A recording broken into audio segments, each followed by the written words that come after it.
ನಮಸ್ಕಾರ ಸ್ನೇಹಿತರೆ. ಕೋಗಿಲು ಬಂಡೆ ಆಯಿತು, ಈಗ ಥಣಿಸಂದ್ರದ ಸರದಿ. ಸರ್ಕಾರ ಮತ್ತೆ ಅದೇ ತಪ್ಪನ್ನು ಮಾಡಿದೆ. ರಾತ್ರಿ ಹೊತ್ತಲ್ಲಿ JCB, ಬೆಳಗ್ಗೆ ಬೀದಿಗೆ ಬಿದ್ದ ಜನ.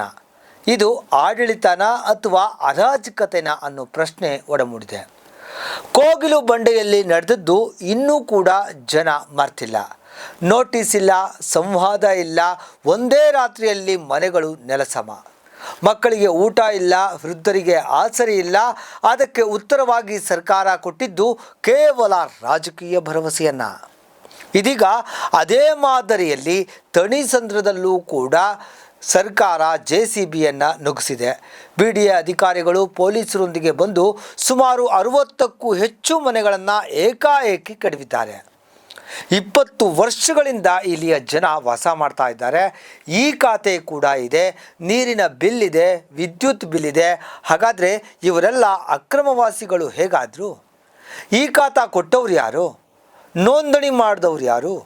ಅಕ್ರಮ ಅಂದರೆ ಹೊಣೆ ಯಾರದ್ದು? ಜನರದ್ದ ಅಥವಾ ಭ್ರಷ್ಟ ಅಧಿಕಾರಿಗಳದ್ದ? ಈ ಎಲ್ಲ ಪ್ರಶ್ನೆಗಳನ್ನು ಜನಸಾಮಾನ್ಯರು ಕೇಳ್ತಾ ಇದ್ದಾರೆ. ಜನರು ಜಾಗ ಖರೀದಿಸಲು ಒಡವೆ ಮಾರಿದ್ದಾರೆ, ಸಾಲ ಮಾಡಿಕೊಂಡಿದ್ದಾರೆ, ಕೆಲವರು ಬಾಡಿಗೆಗೂ ಕೂಡ ಇಲ್ಲಿದ್ದಾರೆ. ಇವರೆಲ್ಲರ ತಪ್ಪೇನು? ನೋಟಿಸ್ ಕೊಡದೆ, ಪರ್ಯಾಯ ವ್ಯವಸ್ಥೆಯನ್ನು ಮಾಡದೆ, ಕನಿಷ್ಠ ಸಮಯವನ್ನು ಕೂಡ ಕೊಡದೆ ಮನೆಗಳನ್ನು ಕೆಡವೋದು ಯಾವ ಕಾನೂನು? ಇನ್ನು ಯಾವುದೇ ತೊಂದರೆ ಆಗಲ್ಲ, ನಾವಿದ್ದೀವಿ ಅಂತ ಭರವಸೆ ನೀಡಿದಂತಹ ಸಚಿವರು ಈಗೆಲ್ಲಿದ್ದಾರೆ? ಇದನ್ನೇ ನಂಬಿಕೆ ದ್ರೋಹ ಅನ್ನೋದು ಅಲ್ವೇ? ಅಕ್ರಮ ಒತ್ತುವರಿ ಇದ್ದರೆ ಭ್ರಷ್ಟ ಸಬ್ ರಿಜಿಸ್ಟ್ರಾರ್ಗಳ ಮೇಲೆ ಕ್ರಮ ಯಾಕಿಲ್ಲ? ಕಂದಾಯ ಅಧಿಕಾರಿಗಳ ಮೇಲೆ ತನಿಖೆ ಯಾಕಿಲ್ಲ? ರಾಜಕಾರಣಿಗಳೇನಾದರೂ ಇದರಲ್ಲಿ ಶಾಮೀಲಾಗಿದ್ದಾರಾ? ಈ ಯಾವುದೇ ರೀತಿಯ ಭ್ರಷ್ಟ ಅಧಿಕಾರಿಗಳ ವಿರುದ್ಧ ಸರ್ಕಾರ ಈವರೆಗೂ ಕ್ರಮ ಕೈಗೊಳ್ಳದೇ ಇರುವಂಥದ್ದು ನಿಜಕ್ಕೂ ಹಲವು ಅನುಮಾನಗಳಿಗೆ ಎಡೆ ಮಾಡಿಕೊಟ್ಟಿದೆ.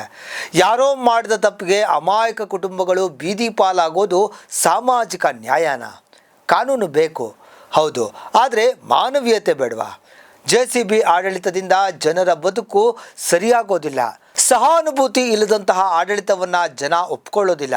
ಇದು ತೆರವು ಕಾರ್ಯಾಚರಣೆ ಅಲ್ಲ, ಇದೊಂದು ವ್ಯವಸ್ಥೆಯ ವೈಫಲ್ಯ. ನಿರಂತರ ಅಪ್ಡೇಟ್ಸ್ಗಾಗಿ ನೋಡ್ತಾ ಇರಿ ವಿಜಯ ವಿಶ್ವವಾಣಿ.